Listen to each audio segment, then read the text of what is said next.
എടേ ഉടുപ്പ് കൊള്ളാല്ലേ? എന്റെ മുടി സ്റ്റൈൽ കൊള്ളാവോടി? എനിക്കിപ്പോ അതൊന്നും നോക്കാനുള്ള സമയമില്ല, ഞാൻ സ്റ്റാറ്റസ് ഇടുക.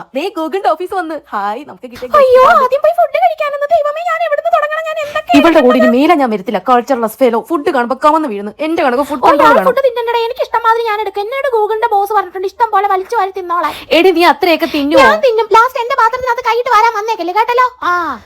ഓ, എന്തൊരു രുചിയാ. വീട്ടിൽ നിന്ന് പഴങ്കഞ്ഞിയും ചോറും തിന്നു മടുത്ത്. വല്ലപ്പോഴും ഇങ്ങനത്തെ റിച്ച് ഫുഡ് കഴിക്കണം. എന്റെ വായിലിരിക്കുന്നൊന്നും കേൾക്കരുത്. അപ്പോഴേ ഞാൻ പറഞ്ഞത് മര്യാദയ്ക്ക് തിന്നുന്നുണ്ടോ? എടേ, സൂത്രം നോക്കടേ. പാത്രം വെച്ചു കൊടുത്താ മതി. അത് തനിയെ അടുക്കളയിൽ പോയി കഴുകി വെക്കുവടേ. എടി അന്തം വിട്ട് നിക്കാതെ ഇങ്ങോട്ട് വാ, നമുക്ക് ഗിഫ്റ്റ് തരൂ. ഒരെണ്ണോട് ചോദിക്കടി, നല്ല ഗിഫ്റ്റ്. എടി ഒരാൾക്ക് ഒരെണ്ണ തരത്തുള്ളൂ. നമ്മള് പോവാൻ സമയമായി അല്ലേടെ? നല്ല രസമായിരുന്നല്ലേടെ? ആ, നല്ല രസം ഉണ്ടായിരുന്നു. നമ്മൾ പോകാൻ പോകുന്ന ഫ്ലൈറ്റ് ഏതാണെന്ന് അറിയാമോ?